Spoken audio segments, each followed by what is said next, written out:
네, 이번 코너는 취재 파일입니다. 관심사가 큰 경제 이슈를 하나 골라 심층적으로 파헤쳐봅니다. 네, 트럼프 대통령의 관세 정책이 전 세계 경제를 뒤흔들고 있습니다. 특히 중국 의존도가 높은 기업 주가와 농산물 시장 그리고 철강 산업이 직격탄을 맞았는데요. 이번 관세 전쟁의 여파와 투자자들이 유념할 점들 이재헌 기자가 짚어드립니다. 네, 어서 오십시오. 반갑습니다. 네, 이 트럼프가 관세 관련해서 이 말들을 정말 많이 했는데 지금까지 어떤 말들이 있었는지 다시 한번 되짚어 보면요. 일단 트럼프 당선부터 취임 이후 한 달, 그리고 그 이후를 좀 나눠서 보면 좋을 것 같습니다. 네. 먼저 이제 당선 이후부터 좀 보겠는데요. 네. 트럼프 대통령이 그 작년 11월에 대선에 승리하고 나서 이 불법 이민 및 마약 유입 방지에 노력하지 않으면 멕시코와 캐나다에 각각 25%, 중국에는 10%의 관세를 추가로 부과하겠다고 공개적으로 언급한 바가 있습니다. 네네. 근데 이제 취임식 직전에 현지 이제 유력 언론들에서 어떤 얘기가 나왔냐면 이제 트럼프 대통령이 당장 관세를 부과하진 않을 것이다. 뭐 이런 보도가 나왔었거든요. 네. 그래서 실제로 이 트럼프 대통령이 말과는 다르게 좀 유한 정책을 좀 쓸 것이다라는 기대 때문에 취임식 전에 좀 이 주가가 많이 올랐습니다. 네. 근데 실제로 막상 취임을 하고 나니까 이 미국 우선주의를 이제 선명하게 밝히는 그런 정책을 밝히면서 관련 이 정책이 좀 서명을 하기 시작했거든요. 네. 그래서 이제 핵심 내용을 보면 무역 시스템 재점검 및 외국에 대한 관세 부과 확대 방침, 이걸 이제 정확하게 명시를 했습니다. 네네. 그러고서 이제 취임식이 끝나고 나서 백악관에서 이제 현재 이제 기자들이 물어본 게 있거든요. 이 멕시코와 캐나다에 이제 관세를 매길 건지 또 아니면 다른 나라에 관세를 매길 건지 이 부분을 물어봤는데 당시 이제 트럼프 대통령은 멕시코와 캐나다는 엄청난 숫자의 이 불법 이민자들을 허용하고 있다. 그래서 캐나다는 몹시 나쁜 남용국이라고도 표현하면서 네. 우리는 2월 1일에 25%의 관세를 부과할 것으로 생각한다. 이렇게 얘기를 했습니다. 네. 그리고 그 이후에 이 말을 드디어 직접 이제 그 공식적으로 이 문서로 남기게 됩니다. 네. 이제 2월 1일이 되는데요.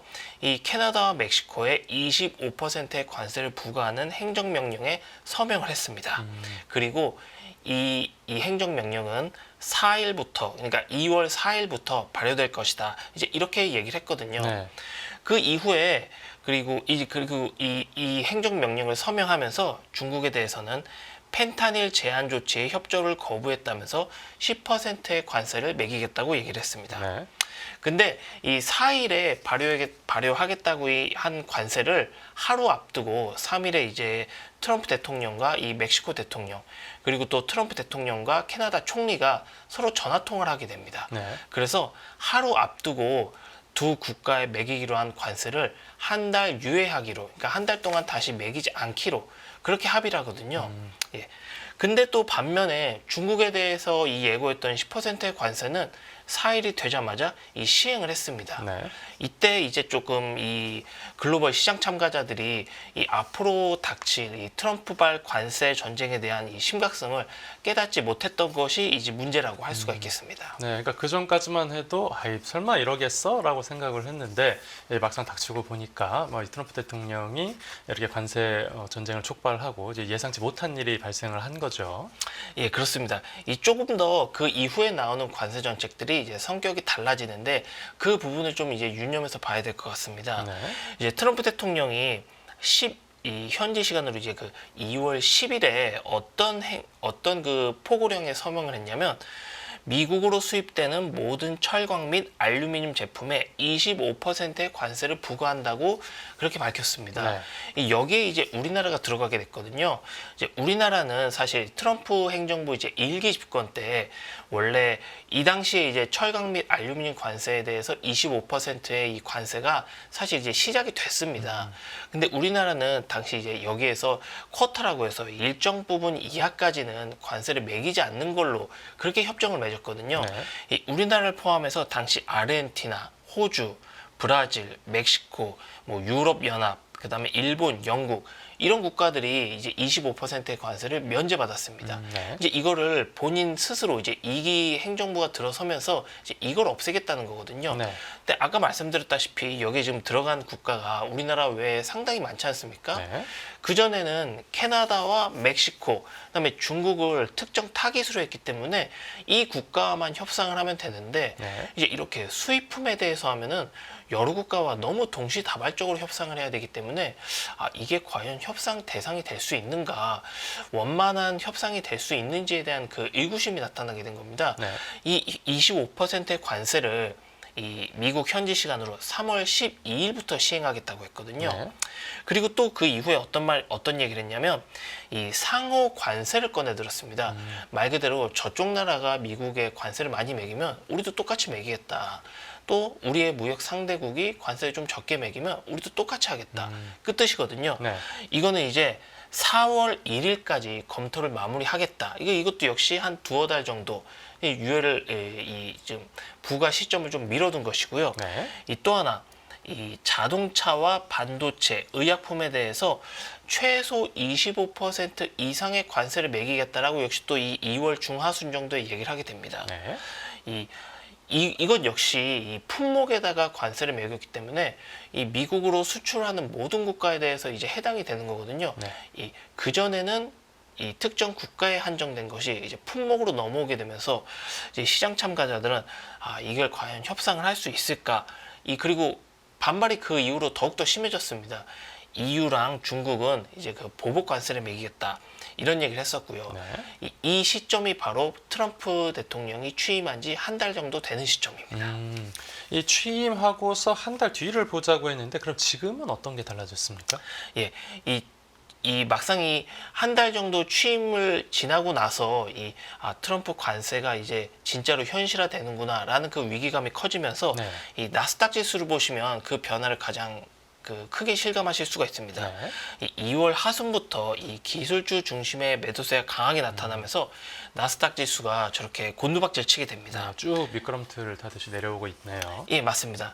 이때 트럼프 대통령이 좀 트리거로서 한 발언이 있는데 네. 이 캐나다와 멕시코의 25% 관세를 이제 한 달 유예시키지 않았습니까? 예. 그게 바로 3월 4일입니다.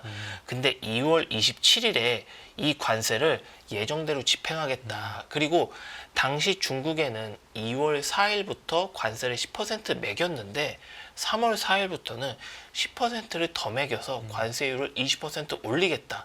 이렇게 2월 27일에 얘기를 하게 됩니다. 네. 이게 나스닥 지수가 폭락하게 된 시점과 정확하게 일치합니다. 네. 이 시장 참가자들의 이 불안이 극도로 심해진 것이고요. 그 이후로부터 이제 지금 또 시간이 지나지 않았습니까? 네네. 우리나라가 이 철강 관세 25%를 맞은 것처럼 이 캐나다와 멕시코에 대한 관세도 발효를 시작했고요. 네네. 그리고 아까 얘기했던 상호 관세, 그리고 뭐 농산물 관세, 자동차 관세 이런 것들이 앞으로 줄줄이 현실화될 것이 또 예정이 되어 있습니다. 네, 뭐 투자자들이 이제 당분간 계속해서 조심해야겠는데 구체적으로 어떤 종목들, 어떤 분야에서 피해를 더 많이 보고 있는 거죠? 예, 일단 뭐 특정 기업으로 보면은 네. 애플, 보잉, 이 캐터필러와 같은 기업들의 이 주식을 좀 들 수 있습니다. 네네. 이들 기업은 중국과의 교역 의존도가 높다는 그런 특징이 있고요. 네. 그래서 관세 부과나 원자재 및 부품 조달 비용이 많이 늘어날 것이다. 이제 그렇게 평가가 되고 있습니다. 네. 그리고 역시나 이제 반도체 및 소비재 기업들, 이제 이런 기업들도 관세 충격에서 벗어나지 못하는 것으로 진단이 되고 있습니다. 네. 또 그리고 이 미국 회사채 시장이 있는데 이 조금 신용도가 낮은 트리플 B 기업들은 이 회사채 금리가 급등하고 있습니다. 이 채권 가격이 폭락한다는 뜻이거든요. 네. 이렇게 좀 신용도가 낮은 기업들은 관세 충격으로 인해서 이제 좀 자금 조달이 어려워질 것이다. 그리고 수익성이 좀 악화될 것이다. 또 이렇게 지금 또 분석이 되고 있습니다. 네. 더불어서 이 미국이 중국에 대한 관세율을 굉장히 많이 높였거든요. 그리고 실제로 캐나다나 멕시코는 조금씩 유예를 해줬지만 중국에 대해서는 그 정해진 스케줄대로 좀 계속 가고 있기 때문에 이 중국 관련돼서 이 농산물 시장이 또 심각한 타격을 입고 있습니다. 네. 그래서 이제 그 미국 내에서는 뭐 이제 대두, 옥수수, 돼지 가격 등이 이제 보복 관세를 맞으면서 이 가격이 또 급증하고 있고 또 네네. 역시나 손실이 크게 입고 있고요. 관련 ETF들도 이 약세를 면치 못하고 있습니다. 네. 그럼 이 트럼프 대통령을 지금 도저히 말릴 수가 없는 상황인 겁니까? 사실 이런 이 무방비한 이 관세 정책을 공화당 내에서도 좀 반발이 있기 마련입니다. 네. 이 존 튠 공화당 상원 원내대표는 관세를 선호하지 않는다면서 관세가 좀 일시적이길 바란다 이렇게 좀 공개적으로 발언한 바가 있고요. 네. 그다음에 이 미드웨스트 지역의 공화당 의원들은 농민들의 불만을 우려하면서 관세 정책을 좀 비판하고 있는 상황입니다. 그리고 뭐 당연한 얘기지만 민주당은 여기에 대해서 굉장히 비판적인 입장인데 네. 특히나 좀 이 전통적인 동맹국의 철강 관세를 부과한 점을 좀 많이 우려하고 있습니다. 예. 이 더불어서 이 많은 경제학자들은 이 미국의 성장이 이제 크게 꺾일 것이다 이렇게 걱정을 하고 있거든요. 네네. 이 예를 들면 JP 모건 체이스는 올해 미국 경제가 경기 침체에 빠질 확률을 그전에는 30%로 봤지만 지금은 40%로 높여져 봤습니다. 네. 그리고 골드만삭스는 올해 미국의 경제 성장률 전망치를 그전 2.4%에서 1.7%로 낮췄습니다. 네. 모건 스탠리는 올해 성장률 전망치를 1.5%로 낮췄고요. 네. 이렇게 이미 경제적으로 많은 우려가 나오고 있는데 사실 지금 이 트럼프 대통령은 허니문 기간이지 않습니까? 이제 당선된 지 별로 안 됐기 때문에 네. 많은 지지층들을 아직도 등에 업고 있는 것은 사실입니다. 그런데 중도층 지지자들이 이제 실제로 이제 좀 경기 침체를 체감해서 좀 지지를 좀 철회하거나 또 이 보수 언론들이 트럼프에 대해서 비판을 많이 쏟아내게 되면 트럼프가 조금 생각을 바꾸지 않을까 좀 이런 진단이 좀 현지에서 좀 나오고 있습니다. 네, 뭐 일단은 참고 기다려야 된다 이런 설명인데 이 불확실성이 그럼 대체 언제까지 계속되는 걸로 봐야 되겠습니까? 예, 이 부분과 관련해서는 이제 시청자들께 한 번쯤 생각해 볼 만한 이 현지에서 나오는 좀 분석을 소개해 드리는 게 좀 좋을 것 같습니다. 네네. 이제 보여드리는 그림은 이 트럼프 대통령이 올린 트럼프 소셜의 이제 글 중 하나인데요. 이 앵커께서 어떤 내용인지 한번 소개해 주시겠습니까? 네, 지금 그러니까 곧 그 도입될 관세와 맞물려서 이제 금리가 낮아져야 된다 이런 말을 올렸네요. 예, 그렇습니다. 이게 지금 올린 시점이 2월 12일이거든요. 네네. 저희가 사실 시장이 무너지기 시작하게 된 시점이 트럼프 대통령이 취임하고서 한 달 이후라고 하지 않았습니까? 2월 12일이면 사실 그 전입니다. 이 시장이 망가지기 전부터 트럼프 대통령은 이 관세 정책과 함께 필요한 요인으로 이 금리가 낮아져야 된다. 이 미국의 금리가 낮아져야 된다는 거거든요. 네네.